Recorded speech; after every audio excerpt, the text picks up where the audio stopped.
Jarraitzen dugu determinantekin. Gogoratu, emoten digutenean determinanteren balioa zein izan behar dan,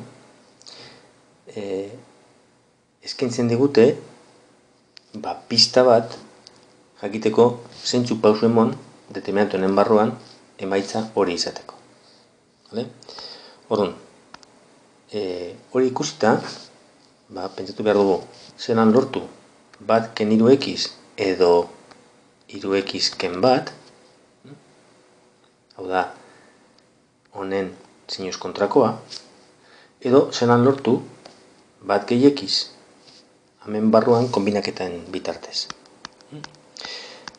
Batzutan, ez da izaten oso simple kalkulatzea hori. Eta orduan, beti dauz teknika batzuk interesante dizenak. Eta noizean behin, saiatu eskero, kontratuko zarie, baliogarria direla.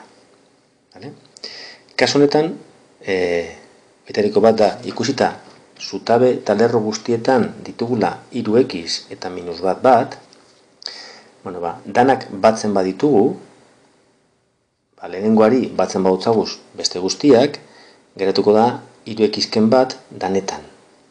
Honen sinus kontrakoa. Beraz, ez dago txarto.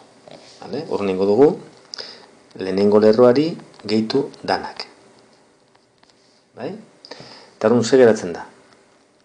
Hori egin ondoren, geratzen da minus bat gehi 3x, minus bat gehi 3x, minus bat gehi 3x, eta minus bat gehi 3x lehenengo lerroan. Eta besteak bardin, bat minus bat xx, parkatu, x minus bat x, eta x minus bat. Orain, egingo dugu atara biderkai komuna, edo bidertzen kanpora, hemen errepikatu txendana. Ez da hau, eta hori izateko alduguena egin da atara hori, eta hemen bat geratu beharrean, minus bat geratu. Zuek ikusi hor. Nik ingot ataraten dagoena. Gero ikusteko zelan lortu behar dana, horren bitartez. Minus bat gehi 3x, bidertzen, eta geratzen da, bat x, bat minus bat x, bat x minus bat x, eta bat x minus bat. Orain, hiru lerro ditugu, 3x eta minus bat daukenak, baina lehenengo lerroa desberdina da, danak bat dira. Beraz, lehenengo lerroan, modu errez baten alduguz egin zeroak. Zelan, kenketen bitartez, zein ken zein alduzu galdetu. Hau da, bigarrenari kendu lehenengoa, hirugarrenari kendu lehenengoa, eta laugarrenari kendu lehenengoa, edo lehenengoari kendu azkena, eta holan jun egiten. Batzutan, zein ken zein egin, dator, lortu nahi duguna, ea lortzen dan edo ez. Dena den, nik engotena izango da, saiatu zeroak egiten, normalean erabiliko genuen, beste kasu batean erabiliko genuen prozesua, eta da, hause hartu, amengoetan zeroak egiteko. Gogoratu, lerro baten zeroak egiteko zutabeak erabili behar ditugu. Beraz, hemen ipiniko ditugu, movimentuak z2 ken z bat, z3 ken z bat, eta z4 ken z bat.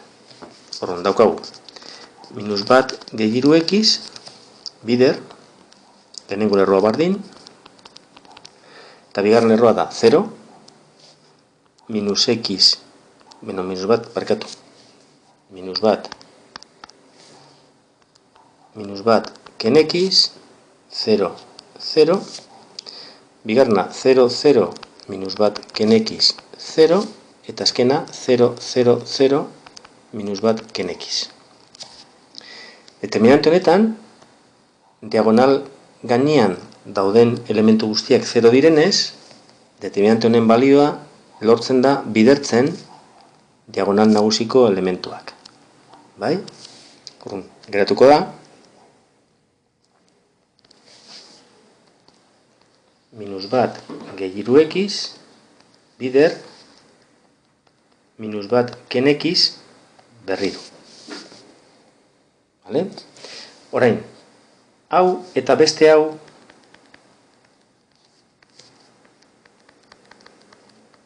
bardina dira. Begiratu. Hauze da minus hau. Vale? Minus 3x ken bat. Ados? Ahí está.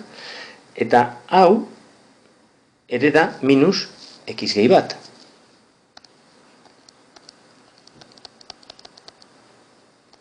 Bai? Eta daukagu dana berriro. Vale?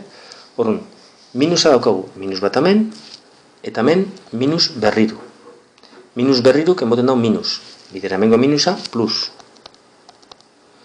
Eta geratzen da justu geratu behar zana. Vale? Kasu honetan, hemen kombinaketak, hemengo kombinaketak beste modu baten eginda, lortuko ziren elementuak, igual ez diagonal nagusian, baina beste nonun geratuko ziren x gehi batak. Vale? Edo, bebai, hemen goian, dana atara beharrean eta bat itxi beharrean ataratzen badugu kanpora 3x ken bat eta barruan geratuko ziren -1, -1. Vale? Ikusi duzue, zelan aldan jokatu horretarako.